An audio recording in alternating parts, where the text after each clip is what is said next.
Olá, alunos da primeira série, como que vocês estão? Hoje a gente vai voltar a estudar essa civilização antiga, muito famosa, a civilização romana, né, pessoal? Vamos ver qual que é o nosso objetivo da aula de hoje. Então, hoje a gente vai compreender o processo de ascensão e decadência da Roma imperial, tá? Então a gente vai ver como que Roma virou um império e qual que foi os motivos da crise deste mesmo império, tá? Deste mesmo período imperial. Você lembra qual foi o personagem histórico do final da República Romana que se tornou ditador e foi assassinado, pessoal? É um nome muito relevante, muito importante para a história romana. E lembra quem foi o primeiro imperador romano? Então, o primeiro, o personagem histórico, né, da República Romana que se tornou ditador e foi assassinado é o famoso Júlio César, né, que ele vai ser assassinado, né, em 44 a.C., após fazer várias reformas populares, né, desagradar o Senado, então o Senado vai acabar fazendo um golpe. E o primeiro imperador de Roma é o Otávio Augusto. Caio Otávio, ele vai virar imperador e vai ser chamado Augusto Divino, né? Então, Caio o Divino, Otávio o Divino, Otávio Augusto, né? Então, após o fim da República, o Império Romano cresceu muito, mas séculos depois entrou em profunda crise. Quais que foram os fatores, será que levaram a essas crises, né? A ascensão e a crise do Império Romano? Pessoal, atualmente, né, quando a gente olha grandes cidades, é impossível você imaginar grandes metrópoles sem muitas construções, né? E Roma não fugia disso, tá, pessoal? Os romanos, eles também se destacaram nas construções de grandes obras da engenharia, os aquedutos romanos, as estradas, tem até aquele ditado, todas as estradas levam a Roma, né? Todos os caminhos levam a Roma, justamente por isso, porque eles construíram realmente para tentar unificar todo esse estado, né? E aqui sempre quando você olhar, se vê um aqueduto, né, em regiões da Europa, pode ter certeza que a partir dessas características, né, aquedutos com arcos, ali foi dominado pelos romanos, né, foi um espaço dominado pelos romanos. Então a gente vai ter o período do Caio Otávio no poder e a gente vai ter esse período chamado de Pax Romana, a paz em Roma. O Caio Otávio ele vai tentar estabilizar o império, então ele vai ser o primeiro imperador, ele vai tentar delimitar as fronteiras do império, ele vai tentar, com políticas conciliatórias, ter um momento de tranquilidade ali no império. Então ele vai se apresentar como um defensor, né, das instituições, um defensor do Senado. Então o Senado tem um império, mas o Senado ele continua, tá, pessoal? O Senado não deixa de existir. Então mesmo que ele tenha mais poder, o imperador tenha muito poder, o Senado ainda tem certa influência. E nesse período, o período do Principado, o imperador ele ainda ouve muito o Senado, tá bom, pessoal? E esse período também vai ser importante da romanização das províncias. Então, a cultura romana ela vai ter que se espalhar. As províncias vão ter que entrar na cultura, na ideia da cultura romana. Então, agora, você pode ser cidadão romano, mesmo com poderes limitados, você não tem muito poder político, mas você pode ser cidadão romano não tendo nascido em Roma, talvez tendo nascido numa civilização, na ideia de romanizar mesmo, unificar a cultura de todo o império. Então, ele tinha um controle total do exército, né? O poder do imperador ele vai ter o controle total do exército, além do título de venerado, o título de divino, né? Esse título de Augustus, né? Ele também conseguiu, através de manobras políticas, o título de príncipe. Então ele vai se tornar o líder do Senado, tá bom, pessoal? Então aqui tem um busto aqui do nosso Otávio Augusto, o primeiro imperador de Roma. Pessoal, então escreva um parágrafo explicando as funções e o poder atribuído ao imperador, tá bom? Eu vou dar um tempinho para vocês e a gente já volta.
aí, conseguiu resolver? Vamos então relembrar todos os poderes atribuídos ao Augusto, né? Esse título de Augusto já fala muita coisa, né?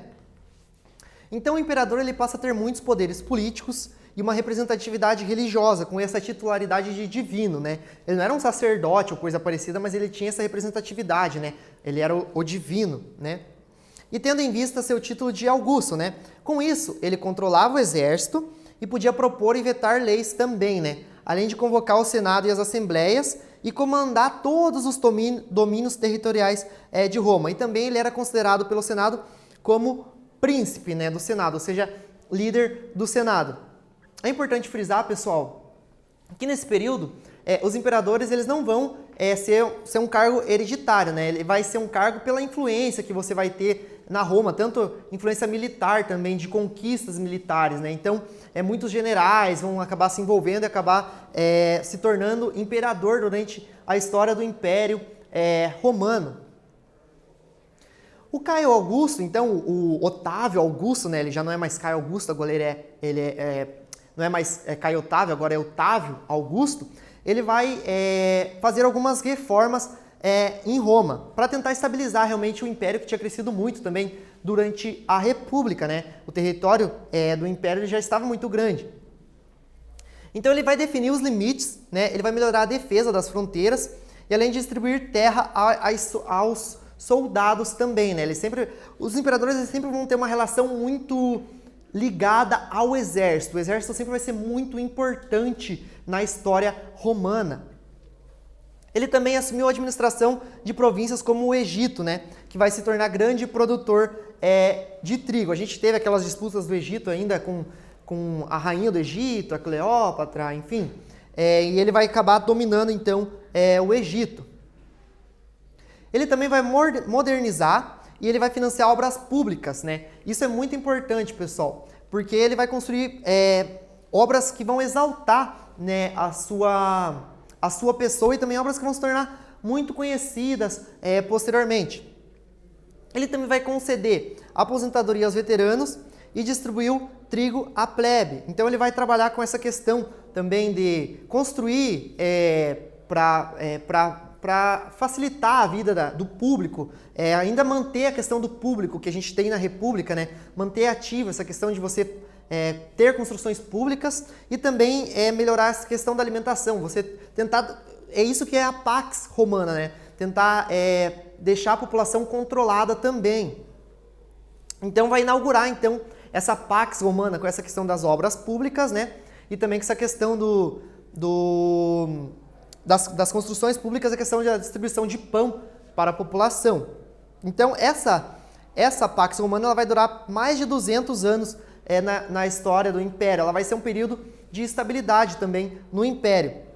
Só uma curiosidade, pessoal, a cidade de Roma ela vai ser a primeira da Antiguidade a atingir cerca de 1 milhão de habitantes, segundo alguns dados que a gente consegue levantar desse passado, segundo algumas fontes, né, que a gente consegue. Claro que é um número aproximado, tá, pessoal? Não tem como cravar que chegou a 1 milhão ou passou de 1 milhão. Pessoal, então eu passei mais uma atividade para vocês aqui, quero que vocês respondam. Quais as reformas feitas por Otávio Augusto? Então, quais foram as principais reformas que ele fez durante esse período que ele foi imperador? Vou dar um tempinho para vocês e a gente já volta.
E aí, pessoal, conseguiram responder? Então vamos dar uma olhadinha aqui na resposta da nossa pergunta de quais foram essas reformas, então, desse primeiro imperador, esse famoso imperador, né? Então ele vai organizar o império, ele vai definir os seus limites, né? Ele vai fortalecer as fronteiras do Império Romano. Também ele vai distribuir terras aos soldados, né? E também vai instituir a aposentadoria a militares, pessoal. Isso também vai encarecer posteriormente, né? A gente já vai entender que vai ficar caro essa questão também das aposentadorias, né, para os soldados. Ele vai modernizar a cidade de Roma, que passa a ter um prefeito e outras instituições também, né? Por exemplo, o corpo de bombeiros em Roma, a gente vai ter essa ideia, porque Roma vai sofrer com muitos incêndios, tá, pessoal? Então, outras instituições e vai financiar várias construções que valorizam a sua imagem. Também a gente vai ter, durante o século I, a construção do famoso Coliseu. O Coliseu era um anfiteatro para espetáculo, tá, pessoal? Justamente nessa ideia de política de pão e circo ali, de distribuir trigo para as pessoas, pão para as pessoas e dar muitos espetáculos para entreter as pessoas. Inaugurando, então, essa ideia de Pax Romana que vai durar 200 anos, não só no governo do Caio Otávio, né, no caso do Otávio Augusto, mas também outros imperadores durante esse período da Pax Romana vão promover, né, espetáculos ali no Coliseu, né, que é um símbolo do Império Romano até os dias de hoje, né? Quando a gente olha para o Coliseu, a gente já lembra do Império Romano. E os elementos sociais e a religião em Roma. Então a gente tem, por exemplo, a engenharia romana, a gente vai ter a construção de estradas, aquela ideia de todos os caminhos levam a Roma. A estrada era muito importante, o império era muito grande, então precisava-se que tivesse ligações de uma ponta a outra. Então vai se construir muitas cidades ali ao entorno de Roma, também estradas que destinavam a certas províncias ali mais próximas, tá, pessoal? Então vai ter muita construção de estrada. Outra coisa que a gente vai ter são os aquedutos. Os aquedutos eram importantes para que se levasse água de um ponto ao outro, né? Transporte de água de um ponto ao outro nesse período também, tá, pessoal? Então, até hoje na Europa, se você vê um aqueduto com arcos ali, uma ponte com arcos, provavelmente aquele lugar foi dominado em algum momento pelo Império Romano. A gente vai ter a importância do direito romano, tá, pessoal? Desde as leis lá das 12 tábuas, a gente vai ter muitas construções de leis também, até porque a gente tem que lembrar que no Império, o Senado ele não deixa de existir, tá, pessoal? O Senado ele continua sendo muito importante no Império Romano também. A religião, por muito tempo, ela vai ser politeísta, então eles vão adorar muito, eles vão beber muito da cultura grega, né? Os romanos têm muita relação com a cultura grega, e a própria religião de Roma, ela vai ser muito próxima da religião grega. Ela vai beber muitos deuses, os deuses vão ser parecidos, alguns vão ter aparentemente só o nome diferente, tá bom, pessoal? Porém, não vai ser para sempre, o Império Romano ele não vai ser sempre politeísta, porque a gente vai ter o advento do cristianismo lá no século I. Então, o cristianismo ele vai marcar o império, porque ele vai passar de um momento em que ele vai ser perseguido para ser perseguidor. Então, no começo do advento do cristianismo, a gente tem a religião estabelecida, politeísta, tem a questão do imperador, né, como divino, como o venerado, porém os cristãos eles não vão se curvar ao imperador ou aos deuses romanos. Isso vai provocar uma forte perseguição. Então, os cristãos eles vão passar por muito tempo em catatumbas, em cavernas, né? Os templos deles vão ser destruídos, né? Então eles não vão poder adorar em público, né? Porém, isso vai mudar durante o Império Romano. Por quê? O cristianismo vai começar a se popularizar na plebe, pela plebe. Primeiro ele vai atingir a plebe romana pela questão dos ideais cristãos, humildade, caridade. Isso começou a fazer mais sentido nesse momento de crise em que o Império Romano vai passar, né? Depois da Pax Romana a gente vai ter um momento de crise, então vai começar a fazer mais sentido. Com isso, a gente vai ter o Édito de Milão, né, pelo imperador Constantino, em 313 depois de Cristo, que vai proibir, vai parar de perseguir os cristãos. Então eles não vão ser mais perseguidos, né? Agora o cristianismo ele não vai ser mais perseguido, por causa que o cristianismo, além de atingir a plebe, então ser numeroso na plebe, ele também vai começar a atingir pessoas importantes, classes altas. Isso vai influenciar também na ideia ali do Constantino, que é o imperador no ano 313, né, a liberar então o culto cristão. Porém, em 380 depois de Cristo, a gente vai ter o cristianismo então como religião oficial, né, do Império Romano. Nesse momento agora, nessa questão de romanizar, né, de unificar, todo o império todas as províncias deveriam ser cristãs e vai passar a perseguir quem não era cristão, tá bom, pessoal? Aí a gente vai entrar na crise do império. O império, então, ele vai passar pela Pax Romana até o século II, porém ele vai entrar em crise, né? Então, vão ser fatores internos e externos que vão influenciar nessa crise. Um dos fatores, gastos excessivos com a administração do império. O império vai ser caro de manter. Com isso, gastos de manutenção de estrada, gastos de manutenção dos aquedutos, segurar sempre as fronteiras, né, gastar com as fronteiras, a gente vai precisar aumentar o quê? A tributação, pessoal. Se tem muito gasto, você precisa tirar de algum lugar e vai gerar mais imposto para principalmente a plebe, tá bom, pessoal? Então, com esse aumento de imposto vai dar uma insatisfação enorme para a plebe, que em alguns momentos ela vai começar a se revoltar, né, pessoal? Então, a vida na cidade ela também vai ficar mais cara, as pessoas vão começar a migrar, sair das cidades e irem para o campo. Se eu não me engano, a cidade de Roma, que tinha cerca de 1 milhão, ela vai cair para 300 mil. Ela vai ter um êxodo inverso ali, não vai ser um êxodo rural, né? As pessoas vão sair da cidade e ir para o campo. Nesse momento, a gente vai ter o declínio também do comércio, tá, pessoal? Porque o comércio ele acontecia muito nas cidades. Então vai ser um outro problema que Roma vai ter que começar a lidar a partir do século III. Então surge também o colonato, as pessoas vão ter que começar a trabalhar só para sobreviver, para subsistência lá no campo em Roma, né? Vai ter muitas medidas, pessoal, para evitar essa crise. Roma vai chegar a ter 4 imperadores na chamada tetrarquia, em algum momento, para tentar estabilizar o império, para tentar segurar o império. Mas essas tentativas vão ser falhas, tá, pessoal? Porque a gente vai ter as famosas invasões bárbaras também, que vão complicar a vida dos romanos. Esses bárbaros eram vários povos, tá, pessoal? Não vamos homogeneizar, eram vários povos com diferentes culturas, que viviam ao norte ali da região da Europa, uma região mais fria. Eles vão começar a invadir Roma, principalmente no período em que um outro povo, os hunos, que viviam andando para a Europa procurando lugares, vão empurrar esses bárbaros para dentro ali do Império Romano. Então, esses bárbaros vão começar a invadir as cidades, vão começar a dominar também territórios. Alguns momentos vão ter acordos dos romanos com os bárbaros, porém eram acordos que não impediram que os bárbaros entrassem e começassem a invadir e saquear as cidades romanas. Pessoal, agora uma questão para a gente analisar. Quais os principais motivos levaram a uma forte crise do Império? A gente vai dar um tempinho para vocês e daqui a pouco a gente volta para resolver.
Fala pessoal, conseguiram resolver? Vamos dar uma olhadinha na resposta que o professor deixou para vocês aqui então. Então, com um grande território a ser protegido, os custos também aumentaram em Roma. E a carga tributária para a população das cidades fica insustentável, obrigando a população a migrar para o campo, e com isso vai empobrecer o comércio, como o professor tinha falado para vocês, né? Que era centralizado muito nos centros urbanos, o comércio. E em meio a tudo isso, a gente tem ainda as invasões dos povos bárbaros germânicos, tá? Só que eu não tinha comentado com vocês, mas essa nomenclatura bárbaros era porque os romanos tinham a ideia de que eles eram civilizados e quem não era romano, eles eram considerados bárbaros. Também tem algumas teorias sobre a linguagem dos povos bárbaros, que eles falavam meio enrolado, meio diferente que o latim romano. Porém, era mais essa ideia mesmo da civilização, né? Eles não eram civilizados como os romanos. Então, o que a gente viu durante essa aula? A gente viu o início ali da Pax Romana, ou seja, esse período em que a gente vai ter a paz em Roma, né? Esse período até o século II, né? E depois as principais reformas feitas pelo primeiro imperador, né? O Otávio Augusto, né? Que vão permanecer e se fortalecer durante o Império, ali, durante os 2 primeiros séculos antes da crise do Império. Também a gente viu a importância do direito, da engenharia, né, de Roma, que é muito importante, as estradas, né, todas essas questões, o aqueduto, e o advento do cristianismo, da religião cristã ali no Império, que vai acabar se tornando oficial ali a partir do ano de 380 depois de Cristo. E também a gente viu os motivos que levaram à crise do Império, né? As grandes inflações, os grandes tributos, as cidades sendo esvaziadas, né? A questão das invasões bárbaras, os saqueamentos bárbaros nas cidades, né? Vão acabar desestabilizando o Império, que vai acabar ficando só com a parte do Oriente e a sua capital, que será Constantinopla, lá do Imperador Constantino. Tá bom, pessoal? Essa foi a nossa aula de hoje. Espero que vocês tenham gostado e até a próxima.